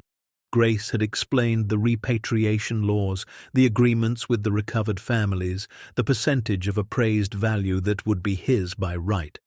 But knowing something and seeing it were different things entirely. The check was for $31,427,816. Nathan stared at the number until his eyes blurred. He'd never seen so many zeros in his life. Grace sat across from him in her office, watching his reaction with a small smile. "You earned it," she said, "every penny. You could have hidden that collection forever. You could have sold it piece by piece on the black market and made 10 times this amount. Instead, you chose honor. The families insisted on rewarding that." "I don't know what to do with this," Nathan admitted. "I've never had money, not real money." "Start with the basics," Grace advised. "Pay off your debts, secure your children's future, and then," she leaned back in her chair, "do whatever Bernard would have done." Nathan thought about that for a long time. The debts were easy. He paid off the back rent on his Colorado apartment, even though they'd never live there again.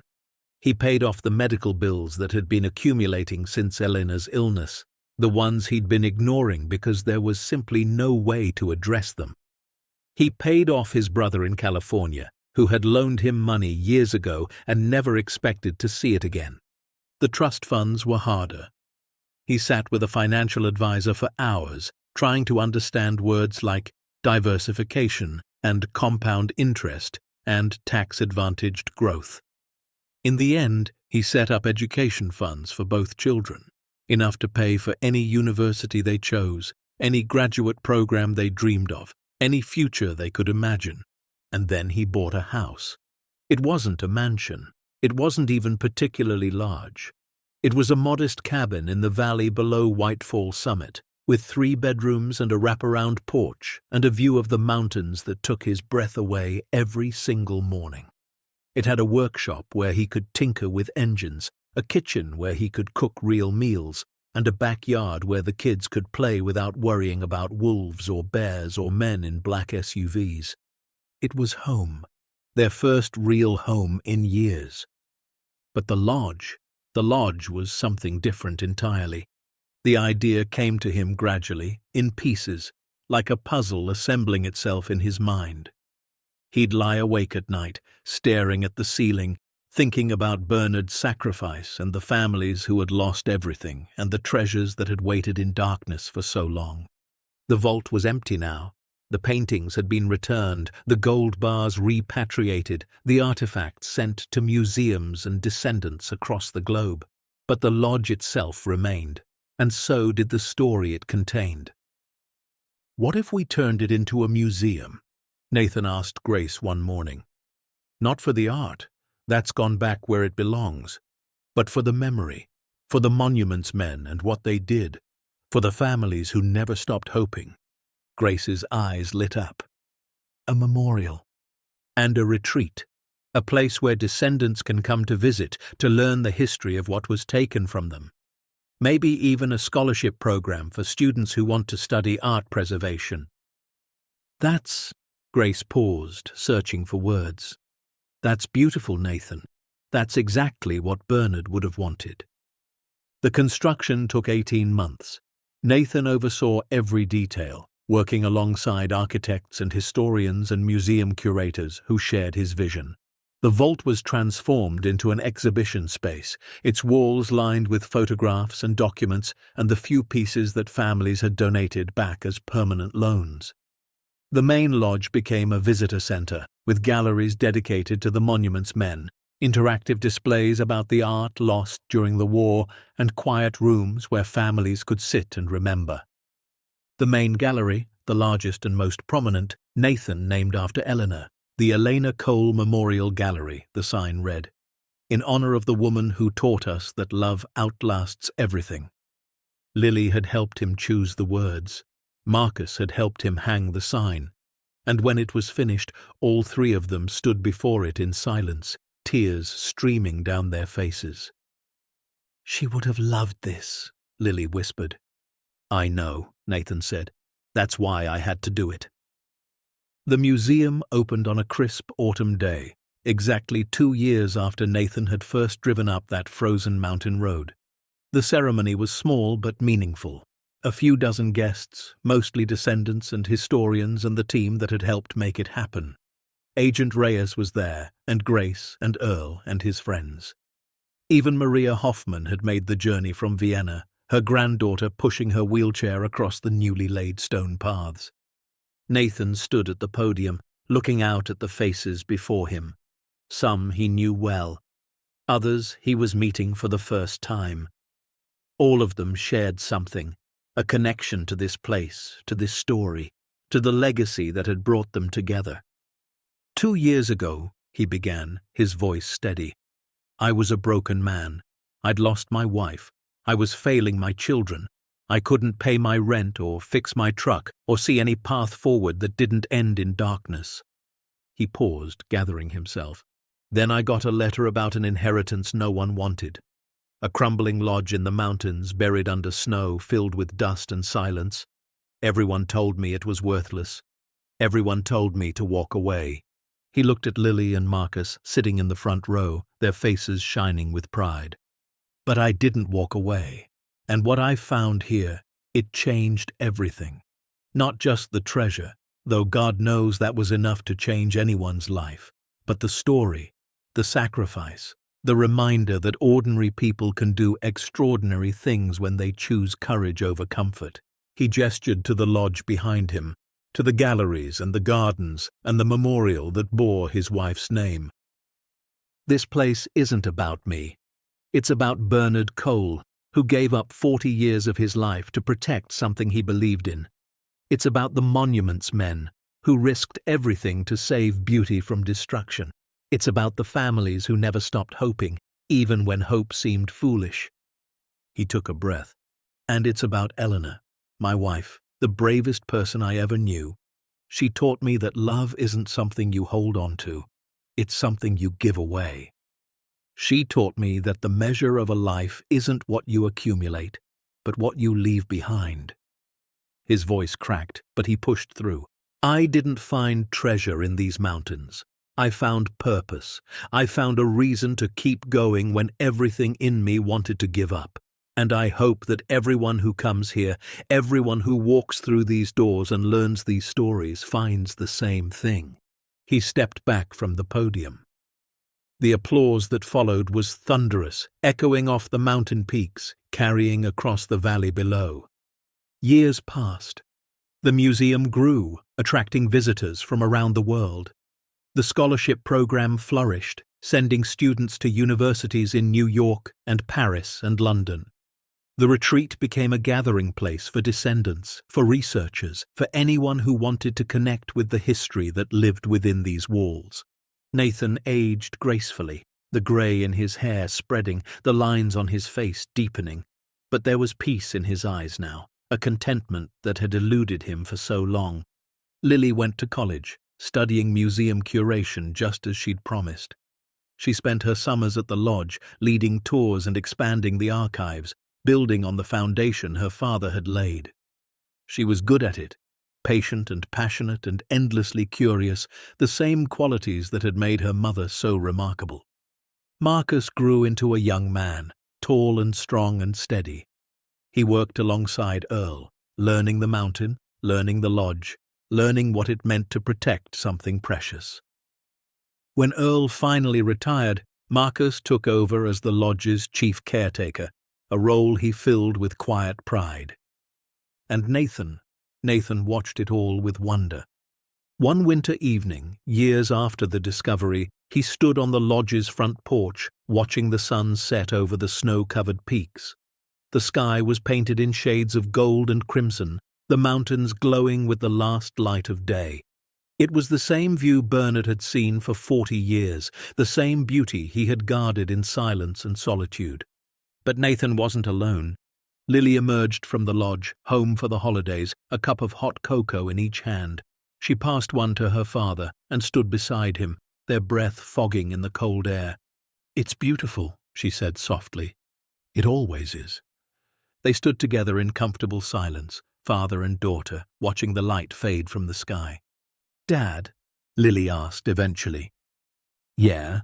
Do you ever wonder what would have happened if you hadn't opened that door? If you'd just taken Victor's money and walked away?" Nathan thought about it. He'd asked himself the same question many times over the years. "Sometimes," he admitted. "But then I remember what your mother used to say, that life doesn't give us the challenges we want. It gives us the challenges we need. I needed this. We all did." Lily nodded slowly. "Mom would be proud of you, you know." Nathan felt the familiar ache in his chest, the one that never quite faded, but it was softer now, gentler, mixed with gratitude and love. "I hope so," he whispered. "I really hope so." Inside the lodge, Marcus was helping Earl fix the old generator. "Just like you taught me, Dad," he'd said with a grin. The sound of their laughter drifted through the walls, warm and alive. Nathan reached into his pocket and pulled out a photograph. It was old and worn, creased from years of handling. Eleanor's face smiled up at him, frozen in a moment from a summer afternoon long ago, before the diagnosis, before the grief, before everything changed. "I think I finally did something right," he said to her. "I think I finally made you proud." The wind stirred the pines, carrying the scent of snow and wood smoke. Somewhere in the distance, an owl called out across the valley. Lily slipped her arm through her father's and leaned against his shoulder. "She was always proud of you, Dad. She never stopped." Nathan closed his eyes and let the peace wash over him. The sun disappeared behind the mountains, and the first stars began to appear, scattered across the velvet sky like diamonds. He thought about the journey that had brought him here, the grief that had nearly destroyed him, the inheritance no one wanted, the vault beneath the stone floor, waiting in darkness for someone brave enough to open it. He thought about Bernard, alone in these mountains for 40 years, protecting something too precious to abandon. He thought about Eleanor, fighting through her illness with grace and courage, teaching him what it meant to love without condition. And he thought about his children, Lily and Marcus, who had walked through fire beside him and emerged stronger than he ever imagined. Nathan Cole hadn't been looking for treasure when he drove up that frozen mountain road. He'd been looking for a reason to keep going, a purpose to replace the one he'd lost when Elena died. What he found was so much more. He found a legacy worth protecting. He found a family worth fighting for. He found the courage to stand up when the world told him to sit down, to speak out when powerful people told him to stay silent, to do what was right even when it was hard.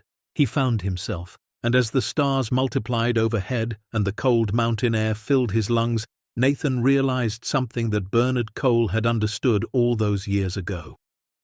Some burdens don't wait for you to be ready. They arrive when they arrive, and you either rise to meet them or you let them crush you. Nathan had risen, and in doing so he'd discovered that the greatest treasures in life aren't measured in millions of dollars or rare paintings or gold bars stamped with foreign insignias. They're measured in meaning, in purpose, in the love we give and the legacy we leave behind. The lodge stood tall against the winter sky, its windows glowing with warmth, its walls holding stories that would be told for generations. The museum that bore his wife's name welcomed visitors from every corner of the world. The children who had once been broken by grief now built futures that would have made their mother weep with joy. And Nathan, the widowed father who had inherited a worthless property buried under 6 feet of snow, had found something more valuable than $295 million. He had found his way home. Anyone can find their purpose if they're brave enough to walk through the door no one else would open. Because for Nathan, and for all of us carrying grief we never asked for, sometimes the greatest treasures aren't measured in millions. They're measured in meaning, and sometimes the things we inherit aren't meant to make us rich. They're meant to make us whole. The end. Up next, 2 more powerful stories of hope, heart, and hidden fortunes. Click to keep climbing with us, and don't forget to hit subscribe if you believe the best discoveries come when we least expect them.